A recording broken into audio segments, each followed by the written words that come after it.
Someone recently asked me this on my website, but I was busy and I couldn't reply immediately. Unfortunately, he didn't include his email, so I couldn't get back to him. I decided I record video for these questions because this is common question I receive. Now let's talk about whether an ITIN is required for Form 5472. Firstly, we should know what is an ITIN.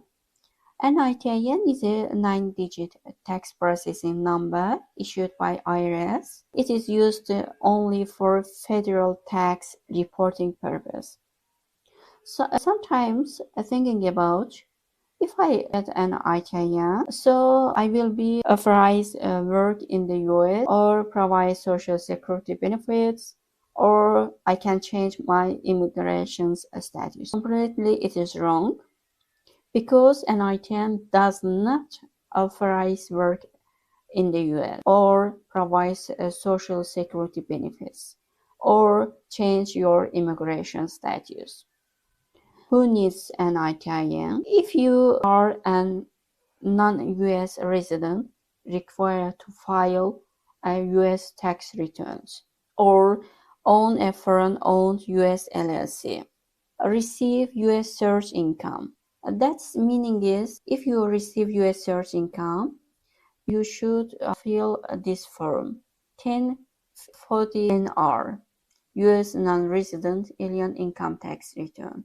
So that's meaning you have to an ITIN. So continued listed on a U.S. tax filing without an SS. Also need to meet IRS compliance requirements. Now continued, and I try to give some answer that question. So can I apply for an ITIN without an SSN? Yes, an ITIN is especially designed for individuals who are not eligible for an SSN. Do non-residents need an ITIN? Some non-U.S. residents need an ITIN if they have U.S. tax filing obligations. How long does it take to get an ITIN? Its processing generally takes several weeks, depending on IRS workload and submission method. So you can see here some information about apply. If you apply, that takes 7 weeks for us to notify you about your ITIN application status. Also change 9 or 11 weeks if it's tax seasons. So, okay, is there an IRS fee for an ITIN? No, the IRS does not charge a fee to issue an ITIN. So if you apply here you can see here, you should complete Form W7. So you can see his Form W7 application for individual taxpayer identification number. And if you click here, you should fill all information about yourself. And also, when you apply and fill all information on the Form W7, you can use apply by email, this US Postal Service, mail service address. Also, you can use provide delivery service address. Also, you can use apply in person. That's meaning is authorizations by IRS, this assistance center, IRS service, and VITA site, ITN service, and another service. However, you can use some service because there's limited locations. You can see his US location, limited US location, US and international locations, and US and international locations.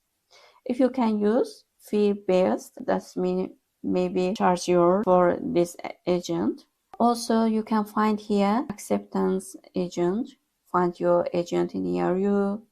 supporting document, and contact them for an appointment. And so also you can use professional service fees may apply. You can use professional. So you can see is depend on agent's service fees, and service started from $150 to over $1,000.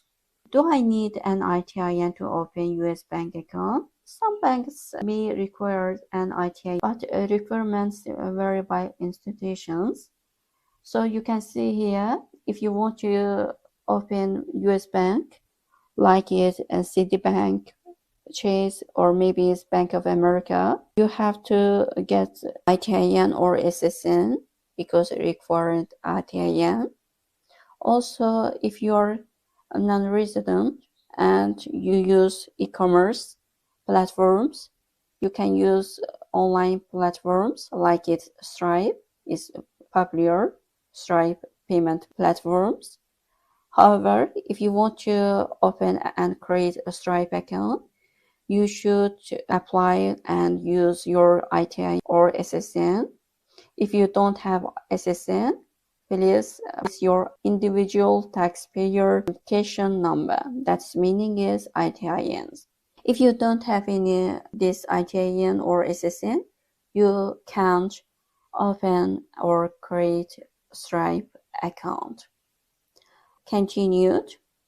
If you have ITIN and expire, yes, ITINs may expire if not used on federal tax returns for certain periods.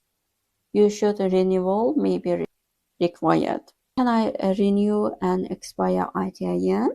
Yes, so you can submit here. You can see his. They renew and expired ITIN. Fill out the sections to complete Form W7 for a renewal. For familiars, each person applying for an ITIN must have a completed Form W7. Already we know about and we get information about what is ITIN, who needs ITIN. Now come back our questions. Does Form 5472 require an ITIN? So you can see here these questions about part 2 in the 4B1, 5B1, 6B1, and 7B1. That is US identifying number, if any. In most cases, an ITIN is not required to file Form 5472 for a foreign-owned LLC. Also, you can see here instructions and lines 4B1, 5B1, 6B1, and 7B1. So, if any, you have Social Security number. If any, you have an ITIN. That is Individual Taxpayer Identification Number. Issued by the IRS, you can add. If you don't have any ITIN or SSN, you can add EIN or just leaving that field blank. So in short, we can say ITIN may only be required if the owner needs to file a U.S. personal tax return, claim tax authority benefits, or receive certain U.S. payments, and he wants to open bank account or Stripe account. So thank you for watching. If you have questions, write to me on my website, and please include your email so I can get back to you soon. Bye for now.